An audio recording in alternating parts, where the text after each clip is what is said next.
हर किसी का अपना एक लक्ष्य होता है कि उसे जीवन में क्या करना है और क्या बनना है, लेकिन जैसा आप बनना चाहते हैं वैसा नहीं बन पाते हैं।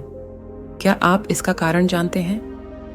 जीवन में हर व्यक्ति सफल बनना चाहता है, लेकिन सफल बनने के लिए आपको अच्छे विचारों को अपनाने की ज़रूरत है। गौतम बुद्ध के उपदेशों से आपके जीवन में सकारात्मक बदलाव आते हैं और इससे आपका जीवन बदल जाता है। यही कारण है कि बुद्ध के विचारों को सुखी जीवन का सूत्र कहा जाता है। सफल बनने के लिए हर व्यक्ति का अपना एक लक्ष्य पहले से ही निर्धारित होता है और वह उसी के अनुरूप काम करता है।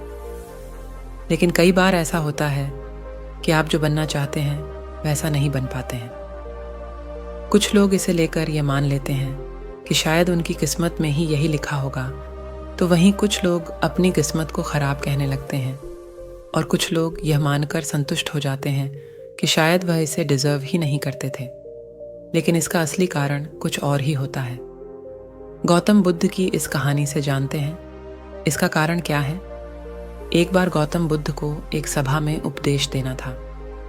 सभा में करीब 100 से ज्यादा लोग उपस्थित थे और उनका इंतजार कर रहे थे। गौतम बुद्ध आए, लेकिन बिना कुछ कहे ही चले गए। बुद्ध का ऐसा व्यवहार देख सभी हैरान रह गए, लेकिन किसी ने उनसे कुछ कहा नहीं। अगले दिन फिर से सभा का आयोजन हुआ, लेकिन आज सभा में उपस्थित लोगों की संख्या घटकर 80 हो गई। आज भी बुद्ध ने ऐसा ही किया। वे सभा में आए, लेकिन बिना कुछ बोले चले गए। आज भी लोग हैरान हुए, लेकिन बुद्ध से किसी ने कुछ कहा नहीं। अगले दिन फिर से सभा का आयोजन हुआ और लोगों की संख्या घटकर 50 हो गई। बुद्ध फिर से सभा में आए और बिना कुछ बोले ही चले गए। आज भी बुद्ध से किसी ने कोई प्रश्न नहीं किया। अगले दिन फिर से सभा का आयोजन हुआ और इस बार लोगों की संख्या केवल 30 थी। आज भी बुद्ध बिना कुछ बोले मुस्कुराकर चले गए। आप कहानी को पढ़ते हुए इरिटेट हो गए होंगे और सोच रहे होंगे कि आखिर बुद्ध को कुछ बोलना नहीं तो बार बार सभा का आयोजन क्यों हो रहा है। ठीक इसी तरह सभा में मौजूद लोगों को भी गुस्सा आ रहा था, लेकिन इसका जवाब जानने के लिए आपको धैर्य रखना होगा। अगले दिन फिर से सभा का आयोजन और आज सभा में केवल 15 लोग ही उपस्थित रहे। लेकिन आज गौतम बुद्ध ने अपना स्थान ग्रहण कर लिया और उपदेश देने के लिए बैठ गए। बुद्ध ने जिन 15 लोगों को उपदेश दिए वे उनके भिक्षु बन गए और इन लोगों ने आगे चलकर बुद्ध के ज्ञान को अलग अलग दिशाओं में फैलाया। एक बार इन लोगों ने बुद्ध से प्रश्न किया कि सभा का आयोजन होने के बावजूद भी आप क्यों कई दिनों तक बिना बोले ही चले जाते थे। बुद्ध ने उत्तर दिया, मैं उन लोगों को खोज में था जो लायक हों। सभा के पहले दिन 100 से भी ज्यादा लोग थे, लेकिन उनमें से ज्यादातर लोगों को मेरे उपदेश से कुछ मतलब नहीं था। इसके बाद जो लोग अगले दिन आए वो तो केवल इसलिए आए थे क्योंकि वो देखना चाहते थे कि आखिर सभा में होता क्या है। लेकिन मुझे ऐसे लोगों की तलाश थी जो मेरे ज्ञान को जन जन तक पहुंचाए।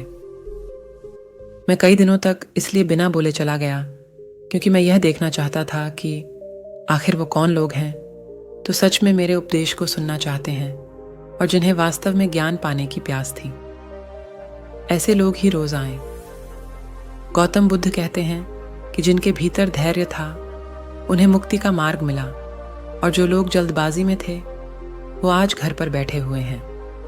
बुद्ध कहते हैं कि जिन लोगों में धैर्य का गुण होता है वे जीवन में कुछ भी पा सकते हैं, फिर चाहे आपका लक्ष्य कुछ भी हो। बिना धैर्य के कोई भी सफलता के लक्ष्य तक नहीं पहुंच सकता, चाहे वो को कुछ भी करे। हर एक चीज चाहे जो हो, इसके लिए धैर्य का होना जरूरी है। तो चलिए जानते हैं कि धैर्य को कैसे बढ़ाएं। आज भागदौड़ भरी जिंदगी में लोगों में धैर्य नहीं है। सभी में जल्दबाजी और अतिशीघ्र किसी कार्य को करने की होड़ मची है। लेकिन गौतम बुद्ध बताते हैं कि अपने भीतर धैर्य को कैसे बढ़ाएं। बुद्ध कहते हैं कि निरंतर अभ्यास से हम अपने भीतर के धैर्य को बढ़ा सकते हैं। यानी आप जो भी बनना चाहते हैं उसके लिए धैर्य की आवश्यकता है। तो दोस्तों, हमारी पूरी कहानी खत्म हुई। उम्मीद है कि आपको ये वीडियो से बहुत कुछ सीखने को मिला होगा और आपको पता चल गया होगा कि धैर्य क्या है।